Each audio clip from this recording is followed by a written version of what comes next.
Today we have Field Roast, Meat and Cheese Company, classic style, plant style, sausage and egg, and dairy-free cheese plant-based breakfast sandwich with just eggs, crafted in Field Roast Pez. We have an all-vegan breakfast sandwich. It was $4.48 on sale. There's a short story of ingredients, 470 calories, 24 grams of protein, all right. It's carbon zero, vegan, non-GMO. This is just everything except for gluten-free, isn't it? How the heck do we cook? All right, prepare to indulge. Remove sandwich from wrapper. Damp paper towel. Microwave on defrost. We're back to specific microwave instructions I've never used before. Turn sandwich. Turn sandwich again.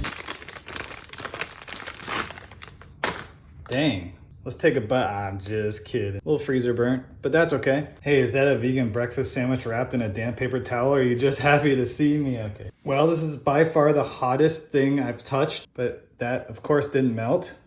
But if I touch it, it will be a 3rd degree burn. Ah, ow, ow. Field Roast breakfast sandwich going in.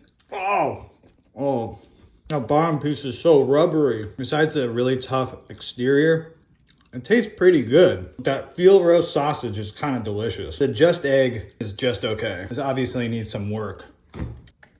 Oh yeah, little squirt of dip. I can't get through that bottom bun. It doesn't need any salt and pepper. It's already peppery, and it has over 50% of my daily sodium.